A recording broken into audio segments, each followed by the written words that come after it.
Hey everybody, this is Death by D4, and welcome to my guide on how to play as the Fathomless Warlock subclass in Dungeons & Dragons 5th edition. There's a lot to go over, so be sure to subscribe and let's dive right on in. When you take the subclass at first level, you get your expanded spell list, which grants you additional spells to choose from as a warlock. However, do keep in mind that you do not gain these additional spells for free, and must choose to learn them like you would for any other normal warlock spell. Of the selection made available to you, I'm going to give special shoutouts to Lightning Bolt, Sleet Storm, and Cone of Cold, as those are just very good spells for you to have access to as a warlock.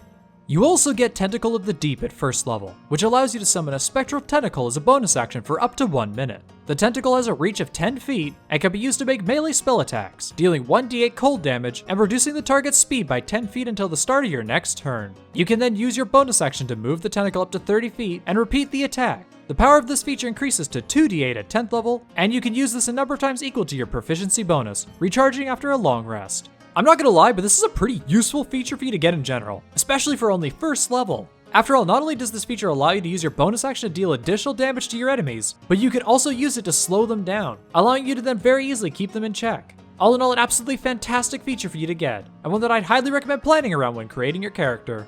And for your last first level feature, you also get Gift of the Sea, which grants you a 40-foot swimming speed and the ability to breathe underwater. Certainly a niche feature for you to get, but a nice one to get and one that certainly fits appropriately with the subclass in general. At 6th level, you get Oceanic Soul, which grants you resistance to cold damage and, when you're fully submerged, you can then understand and communicate with any other creature. Well, the added cold resistance that you get is pretty good, but I'd be lying if I didn't say that the ability to speak freely underwater is a bit random and weird. Sure, it still fits really well with the subclass, but unless a large portion of your campaign is going to take place underwater, then you're likely going to have a pretty hard time of finding a use for this. So, all in all, a pretty mixed bag of a feature, but one that I'd still think is pretty nice to receive overall. Thankfully, you also get Guardian Coil at 6th level, which allows you to use your reaction to reduce the damage that a creature receives while within the reach of your tentacle by 1d8. The damage reduction also improves as you level up, becoming 2d8 at 10th level. Wow, now your versatility of your Tentacle of the Deep is really starting to take off. Now you can also use your tentacle to help defend yourself or even defend an ally tucked away in some far off position. Either way, just don't forget that you have this feature, as it could be really useful for you in the right situation. At 10th level, you get Grasping Tentacles, which grants you the Everard's Black Tentacle spell for free. You can also cast the spell once without requiring a spell slot, recharging after a long rest. Finally, when you cast this spell, you gain a number of temporary hit points equal to your Warlock's level, and no amount of damage can break your concentration on this spell. Wow! Now this is a seriously potent spell for your subclass to receive. After all, not only does Everard's Black Tentacles deal 3d6 bludgeoning damage to anybody caught within the spell's radius, but it can also restrain your targets, forcing them to use their action in order to reattempt the saving throw. Pair this with your Tentacle of the Deep feature, and this can make for a pretty nasty combo, allowing you to further whittle away at your enemies, or slowing them down as they try to escape, increasing the likelihood of them becoming restrained by the spell again. Admittedly, maybe not the fanciest feature for you to get, but it's certainly an awesome one, and one that can offer you and the rest of your party some really good area control during combat.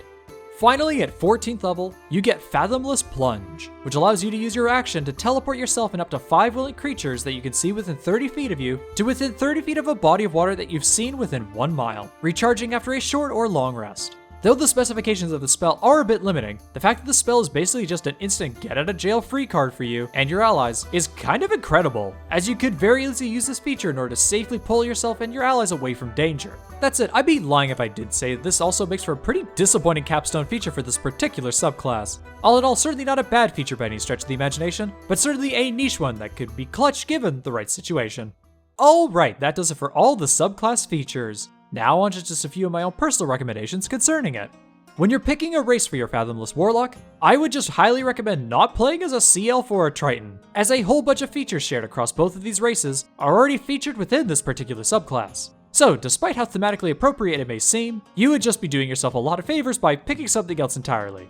Beyond that, if you're looking to get as much use out of your Tentacle of the Deep feature as possible, then consider pairing it up with one of your concentration AoE spells, like Hunger of Hadar, Sleet Storm, Sickening Radiance, or Everard's Black Tentacles. Then, assuming you've got Eldritch Blast for yourself, you can also grab the Lance of Lethargy, Grasp of Hadar, and Repelling Blast Eldritch Invocations, with Devil Sight being a minor necessity in case of casting Hunger of Hadar. Then, by combining your Eldritch Blast with your Tentacle of the Deep, you can just completely shut down any of your enemies caught within your AoE spells. Knocking them around inside of it, while also making it very difficult for them to escape. Yeah, seriously, talk about a brutal combo in general. So if the idea of harassing your enemies with area controlling spells interests you, then definitely consider doing this for yourself when creating your character. And that's it. If you liked the video, then be sure to subscribe and let me know what you think down in the comments below. And if you'd like to have the chance to play D&D with me, then feel free to join my Discord server, and consider supporting me over on Patreon. Thank you all so much for watching. I'll see all of you in the next video.